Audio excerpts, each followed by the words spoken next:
Episode 91, Answering Your Question About Clinical Transitions. Welcome to Clinicians Creating Impact, a show for physical therapists, occupational therapists, and speech-language pathologists looking to take the next step in their careers and make a real difference in the lives of their clients. If you're looking to improve the lives of neurodiverse children and families with neurological-based challenges, grow your own business, or simply show up to help clients, this is the show for you. I'm Heather Branscombe, therapist, certified coach, clinical director, and owner of Abilities Neurological Rehabilitation. I have over 25 years experience in both the public and private sectors, and I'm here to help you become the therapist you want to be, supporting people to work towards their dreams and live their best lives.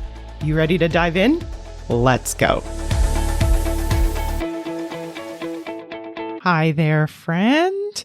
Happy fall. It is official. If you're listening to this as it's first being released, it is definitely fall. We are back to school, back to routine. And I don't know about you, but work has definitely ramped up for me at work personally. I'm so grateful to have a couple of new speech therapists coming on board. We have a variety of new staff coming on board right now, which is so helpful and amazing to help with some of the wait lists that we have. So it's a really exciting time, and I hope that it's an exciting time for you.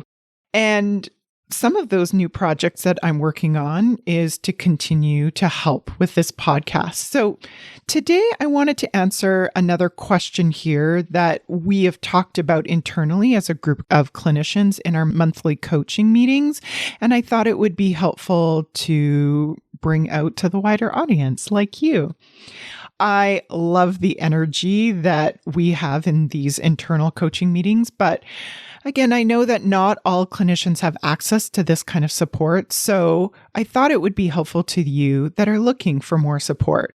Before I share the question and some of the answers that we came up with, I know that so many of you already know this, but this podcast really is a passion project of mine because I really do want all clinicians the ability to have this kind of tool set and tips as a way to magnify their own impact, even if they never work for us or alongside us with us here at Abilities.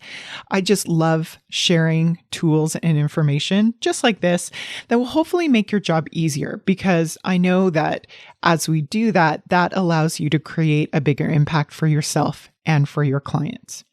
So you can help me to make this podcast more meaningful by helping me to spread the message. And you can do that in a couple of ways. One, if you follow, rate, and review this podcast wherever you're listening to it, it helps feed the algorithm so that when there's a clinician just like you searching for a podcast just like this, it's so much easier for it to come up for them.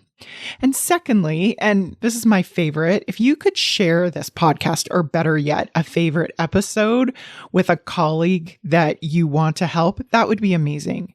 If you've heard this before and you've meant to do it and you haven't done it, it's okay. This is the day. Today, let this be the sign. Today, you can help other clinicians just like you.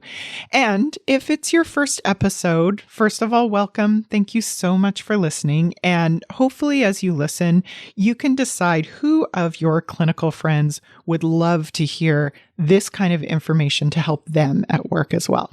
So with that, thank you in advance for your action, and let's get back to the episode. So the question I want to answer today is, what should I do to ensure high quality care when I'm taking over for a client or a patient from another clinician?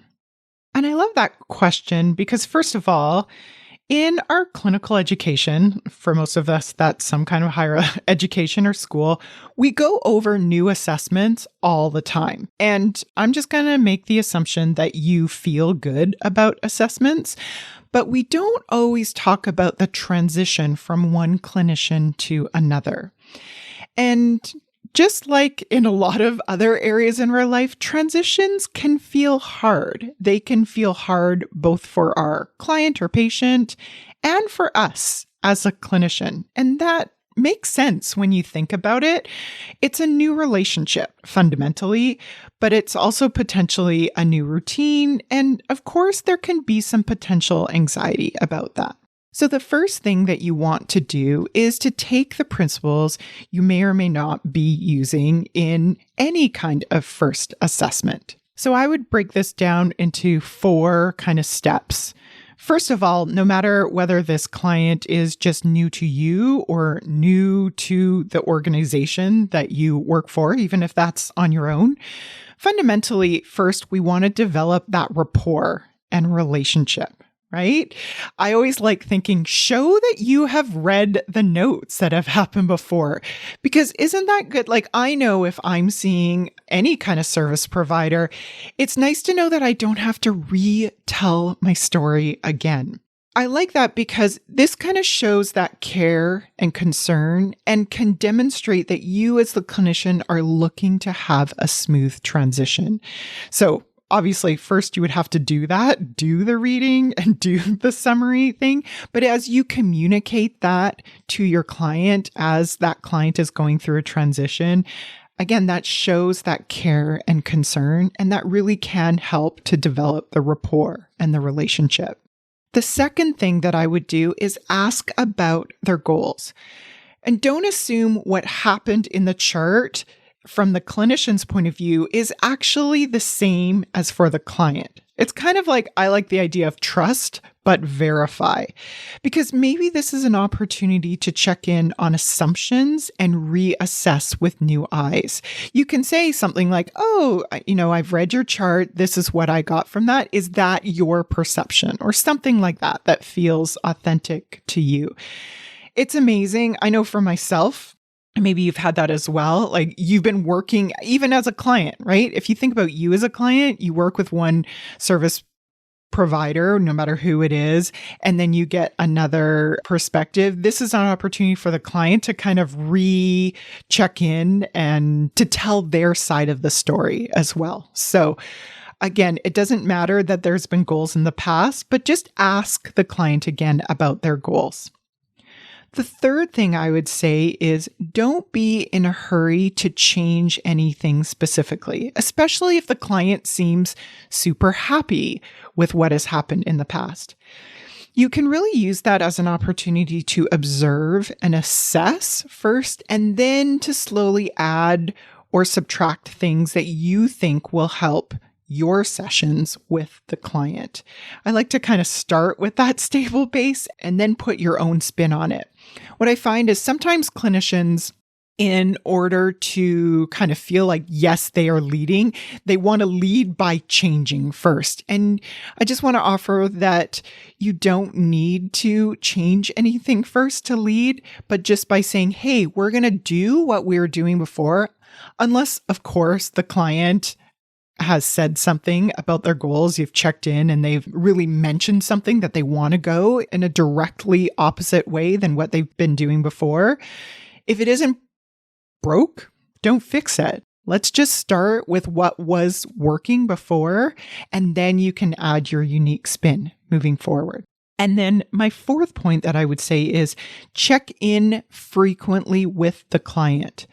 Because like any new client, you really want to ensure that you and the client are on that same page, much more at the beginning when the relationship is newer, right? Once you have that established relationship, it's a lot easier to give more time and space, but check more often than not at the beginning, especially in that time as a transition. So to restate the answer to that question, how would I ensure quality care when I'm taking over from another clinician? I'd really go back to the things that I always do in a first assessment, which is developing that rapport and that relationship first, showing that I've done my homework. I would second, ask the client again about their goals, not assuming what had happened in the chart is the same from the client's perspective. I would not be in a hurry to change anything. And fourthly, I would check in frequently with the client. I really want to establish that relationship. So frequent check-ins is going to make sure that that transition is smooth, both from the client's perspective and from your perspective. So give it a try and let me know how it goes. Yes, I'm busy. I know you're busy. We're all busy, but I'm here to tell you I am never too busy to talk to you. So give me an email at heather@abilitiesrehabilitation.com, and let's continue the conversation offline. I hope you have an amazing rest of your week, and I'll talk to you soon. If you enjoyed today's show and don't want to worry about missing an episode, you can follow the show wherever you listen to your podcasts. And if you haven't already, I would really appreciate it if you could leave a rating and review to let me know what you think and to help others find Clinicians Creating Impact. It doesn't have to be a 5-star rating, although I sure hope you love the show. I'd really want your honest feedback so I can create an awesome podcast that provides tons of value. To learn more about me and the work that I do, visit my website at www.abilitiesrehabilitation.com/clinicians corner to download your free Getting It All Done at Work process and to see what I'm up to. Thanks so much. Thanks for joining me this week on the Clinicians Creating Impact podcast. Want to learn more about the work I'm doing with Abilities Rehabilitation? Head on over to abilitiesrehabilitation.com. See you next week.